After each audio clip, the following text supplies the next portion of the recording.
Online പെൺവാണിഭ കേസിലെ മുഖ്യപ്രതി അച്ചായൻ എന്ന ജോഷി കൊച്ചിയിൽ കീഴടങ്ങി. ഇയാളെ തിരുവനന്തപുരത്ത് എത്തിക്കും. പെൺവാണിഭ സംഘങ്ങൾക്ക് പെൺകുട്ടികളെ എത്തിച്ചു കൊടുത്തിരുന്നത് ജോഷിയായിരുന്നു. വിവരങ്ങളുമായി സാലി മുഹമ്മദ് ചേരുന്നു. സാലി, ഓൺലൈൻ പെൺവാണിഭ കേസിലെ പ്രധാനപ്പെട്ട ഒരു വഴിത്തിരിവാണ് ജോഷിയുടെ കീഴടങ്ങൽ. എപ്പോഴാണ് ഇയാൾ കീഴടങ്ങിയത്? ഇപ്പോൾ ഇയാൾ എവിടെയുണ്ട്? പോലീസ് സ്ഥിരീകരിച്ചോ കാര്യങ്ങളൊക്കെ? ഓൺലൈൻ പെൺവാണിഭ കേസിലെ മുഖ്യപ്രതിയാണ് ഈ അച്ചായൻ എന്ന് വിളിക്കുന്ന ജോഷി. ഇയാളെ പോലീസ് കഴിഞ്ഞ ഒരാഴ്ചയായി അന്വേഷിച്ചു വരികയായിരുന്നു. ക്രൈംബ്രാഞ്ച് 3 സ്ക്വാഡുകൾ ഇതിനായി രൂപീകരിച്ച് വിവിധ കേന്ദ്രങ്ങളിൽ തെരച്ചിൽ നടത്തിയിരുന്നു. ഇന്നലെ ആലപ്പുഴയിലെ വീട്ടിലുൾപ്പെടെ പരിശോധന നടത്തുകയും ചെയ്തു. ഇതിനിടെയാണ് ഇന്ന് പുലർച്ചെ നാടകീയമായി ഇയാൾ ക്രൈംബ്രാഞ്ചിന് മുമ്പാകെ കീഴടങ്ങിയത്. അല്പം മുമ്പ് അദ്ദേഹത്തെ തിരുവനന്തപുരത്തിന് കൊണ്ടുപോയി എന്നാണ് പോലീസ് വൃത്തങ്ങളിൽ നിന്ന് നമുക്ക് മനസ്സിലാക്കാൻ കഴിയുന്നത്. ഇയാളുടെ പിടിയിലായതോടെ ഏതായാലും ഇതുമായി ബന്ധപ്പെട്ട് നടന്ന ഓൺലൈൻ പെൺവാണിഭത്തിന്റെ കൂടുതൽ വിവരങ്ങൾ പോലീസിന് ലഭിക്കുമെന്ന് തന്നെയാണ് വിവരം. ഇയാൾ ഈ കേസിൽ മാത്രമല്ല മുൻപുണ്ടായ പല പെൺവാണിഭ കേസുകളിലും മുഖ്യപ്രതിയായി മാറിയിട്ടുണ്ട്. പറവൂർ ഉൾപ്പെടെയുള്ള പറവൂർ വരാപ്പുഴ ഈ 2 കേസുകളിലും മുഖ്യപ്രതിയായിരുന്നു ഇയാൾ ഈ പെൺകുട്ടികളെ മറ്റുള്ളവർക്ക് ഇടനിലക്കാരനായി നിന്ന് എത്തിച്ചു കൊടുക്കുക തുടങ്ങിയ ജോലികളൊക്കെ ആയിരുന്നു നടത്തിയിരുന്നത്. ഇയാൾക്ക് വേണ്ടി പല കേസുകളിലും പോലീസ് അന്വേഷിച്ചിരുന്നു. ഈ കേസ് കൂടി പുറത്തു വന്നതോടുകൂടി ഇയാൾക്കായി വ്യാപകമായ തിരച്ചിൽ നടത്തി വരികയായിരുന്നു. അതിനിടെയാണ് ഇന്ന് രാവിലെ പുലർച്ചയോടെ ഇയാൾ കീഴടങ്ങിയിരിക്കുന്നത്. ഏതായാലും ഉച്ചയ്ക്ക് ശേഷം തിരുവനന്തപുരത്ത് മാധ്യമപ്രവർത്തകർക്ക് മുമ്പാകെ ഇയാളെ ഹാജരാക്കും എന്നാണ് പോലീസിൽ നിന്ന് ലഭിക്കുന്ന വിവരം. സാലി, മറ്റൊന്ന്, ഈ പറവൂർ വാരാപ്പുഴ അടക്കമുള്ള കേസുകളിൽ ഇയാൾ പ്രതിയാണ്. ആ സമയത്ത് തന്നെ ഇയാളെക്കുറിച്ചൊക്കെ ഒരുപാട് വാർത്തകൾ വന്നിരുന്നു. ഉന്നത ബന്ധം അടക്കമുള്ളവ ഇയാൾക്കുണ്ട് എന്ന തരത്തിൽ ആരോപണങ്ങൾ ഉയർന്നിരുന്നു. ആ ഒരു സാഹചര്യം കൂടി ഇപ്പോൾ നമ്മൾ ഈ ഓൺലൈൻ പെൺവാണിഭ കേസിൽ കണക്കിലെടുക്കണം. ഇയാളെ അറസ്റ്റ് ചെയ്യുമ്പോൾ നേരത്തെ പറഞ്ഞ കേസുകളിലേക്ക് കൂടി അതിൻ്റെ മറ്റു പ്രക്രിയകളിലേക്ക് കൂടി അന്വേഷണം പോകുമോ? അത്തരത്തിലുള്ള കാര്യങ്ങൾ അറിവായിട്ടുണ്ടോ? ഇയാൾക്ക് ഉയർന്ന പോലീസ് ഉദ്യോഗസ്ഥരടക്കം നിരവധി പേരുമായി ബന്ധമുണ്ടെന്നൊരു ആരോപണം കഴിഞ്ഞ ദിവസങ്ങളിലൊക്കെ ഉയർന്നിരുന്നു. അത് സംബന്ധിച്ച് പോലീസ് പ്രത്യേകമായി സ്പെഷ്യൽ ബ്രാഞ്ച് വിഭാഗം അന്വേഷണം നടത്തുകയും ചെയ്തിരുന്നു. ഏതായാലും അതിനിടെ തന്നെയാണ് ഇയാൾ പിടിയിലായിരിക്കുന്നത്. ഇയാളുടെ പഴയ കേസുകളിൽ പലതിലും ഇയാൾ തടവ് ശിക്ഷ അനുഭവിക്കുകയോ ഒക്കെ ചെയ്തിട്ടുള്ളതുമാണ്. ഈ പുതിയ കേസിൽ ഇയാളെ പിടികിട്ടിയിരുന്നില്ല. ഇയാൾ അന്വേഷിച്ചു വരികയായിരുന്നു. ഇതിനിടയിലാണ് ഇയാൾ അറസ്റ്റിലായിരിക്കുന്നത്. ഏതായാലും ഇയാളുടെ ചോദ്യം ചെയ്യുമ്പോൾ ഇതടക്കം ഇപ്പോൾ പിടിയിലായിരിക്കുന്ന, ഇപ്പോൾ പുറത്തു വന്നിരിക്കുന്ന ഓൺലൈൻ പെൺവാണിഭം ഉൾപ്പെടെ മറ്റു പല കേസുകൾ സംബന്ധിച്ച് നിർണായക വിവരങ്ങൾ ലഭിച്ചേക്കുമെന്നാണ് അല്പം മുമ്പ് IG ശ്രീജിത്ത് നമ്മോട് പറഞ്ഞത്. ഏതായാലും പോലീസ് വളരെ അത് തന്നെയാണ്. പോലീസ് നമുക്ക് ഇതിനെക്കുറിച്ച്, ഇയാളുടെ കീഴടങ്ങലിനെ കുറിച്ച്, ഈ അച്ചായൻ എന്ന ജോഷിയുടെ കീഴടങ്ങലിനെ കുറിച്ച് പോലീസ് നൽകുന്ന സ്ഥിരീകരണം അതെന്താണ്? കൂടുതൽ വിവരങ്ങൾ പോലീസിന്റെ ഭാഗത്ത് നിന്ന് നമുക്ക് ലഭ്യമായിട്ടുണ്ടോ? അതോ തിരുവനന്തപുരത്ത് മാധ്യമങ്ങൾക്ക് മുന്നിൽ ഇയാളെ കാണിക്കും, അതിനുശേഷം പോലീസിന്റെ ഭാഗത്ത് നിന്ന് കൂടുതൽ വിവരങ്ങൾ മാധ്യമങ്ങളോട് പറയും എന്ന തരത്തിലാണോ ഇപ്പോൾ കാര്യങ്ങൾ നീങ്ങുന്നത്? തീർച്ചയായും ഏതെങ്കിലും കൂടുതൽ വിവരങ്ങൾ ഇയാളെ സംബന്ധിച്ച് വെളിപ്പെടുത്താൻ ഏതായാലും കൊച്ചിയിലെ പോലീസ് ഉദ്യോഗസ്ഥർ തയ്യാറായിട്ടില്ല. കാരണം തിരുവനന്തപുരം കേന്ദ്രീകരിച്ചാണ് അതിന്റെ അന്വേഷണ സംഘം പ്രവർത്തിക്കുന്നതും ഒക്കെയും. കൊച്ചിയിൽ ഇത് എത്താൻ കാരണം തിരുവനന്തപുരം കേന്ദ്രീകരിച്ചുള്ള 3 ക്രൈംബ്രാഞ്ച് സംഘങ്ങളെ കൊച്ചിയിലേക്ക് നിയോഗിച്ചിരുന്നു.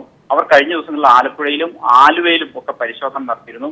മധ്യ കേരളത്തിന്റെ വിവിധ കേന്ദ്രങ്ങളിൽ ഇയാൾക്കായി ഈ ക്രൈംബ്രാഞ്ച് സംഘമാണ് പരിശോധന നടത്തിയിരുന്നത്. മധ്യ കേരളത്തിലാണ് ഇയാൾ ഒളിവിൽ കഴിഞ്ഞിരുന്നതെന്ന് പോലീസിന് വിവരം സ്ഥിരീകരിക്കപ്പെട്ടതിനെ തുടർന്നായിരുന്നു അങ്ങനെ ഒരു തിരച്ചിലും പരിശോധനയൊക്കെ നടത്തിയത്. അതുകൊണ്ട് കൂടിയാവണം ഇന്ന് മധ്യ കേരളത്തിലെ ഒരു പോലീസ് സ്റ്റേഷൻ തന്നെ ഇയാൾ അതിന് തെരഞ്ഞെടുത്തത്. ഏതായാലും ഇയാൾ കീഴടങ്ങിയത് ഒരു ഉയർന്ന പോലീസ് ഉദ്യോഗസ്ഥൻ മുമ്പാകെയാണ് എന്ന വിവരം മാത്രമാണ് പോലീസ് കേന്ദ്രങ്ങൾ നൽകുന്നത്. അത് എവിടെയാണെന്നോ ഒന്നും വ്യക്തമായിട്ടില്ല.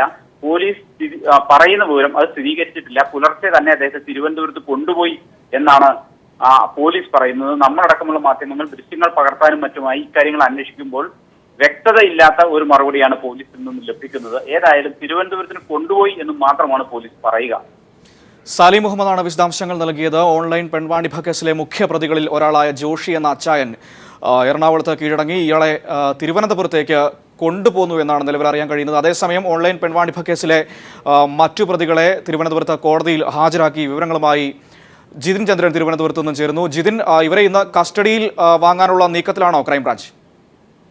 തീർച്ചയായും അതിന്റെ ഭാഗമായാണ് തിരുവനന്തപുരം പ്രിൻസിപ്പൽ സെഷൻസ് കോടതിയിൽ ഓൺലൈൻ പെൺവാണിഭ കേസിലെ 6 പ്രതികളെ ഹാജരാക്കിയിരിക്കുന്നത്. ഓൺലൈൻ പെൺവാണിഭ കേസിലെ പ്രധാന പ്രതികളായ ലിനീഷ് മാത്യു, രാഹുൽ പശുപാലൻ, രശ്മി ആർ നായർ, അബ്ദുൾ ഖാദർ, അജീഷ്, ആഷിഖ് എന്നിവരെയാണ് തിരുവനന്തപുരം പ്രിൻസിപ്പൽ സെഷൻസ് കോടതിയിൽ ഹാജരാക്കിയത്. ഇവരെ കസ്റ്റഡിയിൽ വിട്ടുകിട്ടാനായി ക്രൈംബ്രാഞ്ചും സൈബർ സെല്ലും കഴിഞ്ഞ വെള്ളിയാഴ്ച കസ്റ്റഡി അപേക്ഷ നൽകിയിരുന്നു. ഇത് പരിഗണിക്കുന്നതിനായാണ് ഇന്ന് ഇവരെ കോടതിയിൽ ഹാജരാക്കിയിരിക്കുന്നത്.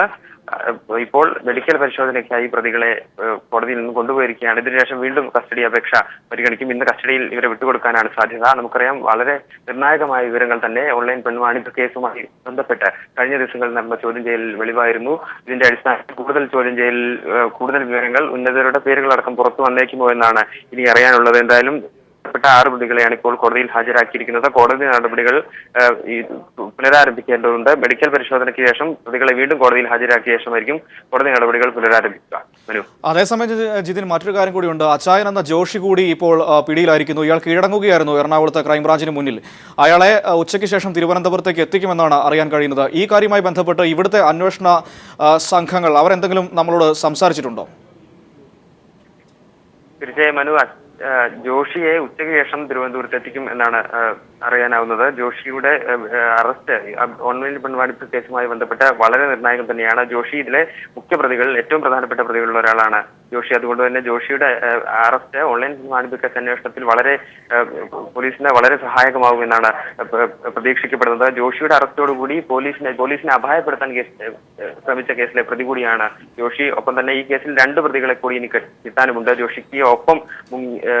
ജോഷിക്കൊപ്പം ഒളിവിൽ പോയ 2 പെൺകുട്ടികളെ, മുബീന അടക്കമുള്ള മറ്റൊരാളെയും കൂടി ഇനി കിട്ടാനുണ്ട്. ജോഷിയുടെ അറസ്റ്റോടുകൂടി അറസ്റ്റിലേക്ക് നയിക്കാനുള്ള സൂചനകൾ കൂടി പോലീസിന് ലഭിക്കും എന്നാണ് പ്രതീക്ഷിക്കുന്നത്. ഒപ്പം തന്നെ മറ്റു നിർണായക വിവരങ്ങൾ കൂടി ജോഷിയുടെ അറസ്റ്റും ചോദ്യം ചെയ്യലിലൂടെ പുറത്തു വരുമെന്നും പ്രതീക്ഷിക്കുന്നുണ്ട്. എന്തായാലും ഉച്ചയ്ക്ക് ശേഷം ജോഷിയെ കൂടി തിരുവനന്തപുരത്ത് എത്തിക്കും. ഒപ്പം ഇന്നത്തെ കസ്റ്റഡി അപേക്ഷ കോടതി സ്വീകരിച്ചുകൊണ്ട് ഈ പ്രതികളെ കൂടി സൈബർ സെല്ലിന്റെയും ക്രൈംബ്രാഞ്ചിന്റെയും കസ്റ്റഡിയിൽ ലഭിച്ചാൽ ഓൺലൈൻ പെൺവാണിഭ കേസുമായി ബന്ധപ്പെട്ടുള്ള നിർണായക വിവരങ്ങളും കൂടുതൽ അറസ്റ്റുകളും നടന്നേക്കുമെന്ന് തന്നെയാണ് വ്യക്തമായ വിവരങ്ങൾ. തീർച്ചയായിട്ടും ജിതിൻ ചന്ദ്രനാണ് തിരുവനന്തപുരത്തു നിന്നും വിശദാംശങ്ങൾ നൽകിയത്. ഓൺലൈൻ പെൺവാണിഭ കേസിലെ മറ്റു പ്രതികളെ തിരുവനന്തപുരത്ത് പ്രിൻസിപ്പൽ സെഷൻസ് കോടതിയിൽ ഹാജരാക്കി. ഇവരെ ഇന്ന് കസ്റ്റഡിയിൽ വാങ്ങുന്നതിനുള്ള അത്തരത്തിലുള്ള നടപടികളിലേക്കാണ് അന്വേഷണ സംഘം നീങ്ങുന്നത്. ഒപ്പം തന്നെ കേസിലെ പ്രധാനപ്പെട്ട പ്രതികളിൽ ഒരാളായ അച്ചായൻ എന്ന ജോഷി അന്വേഷണ സംഘത്തിന് മുന്നിൽ കൊച്ചിയിൽ കീഴടങ്ങി.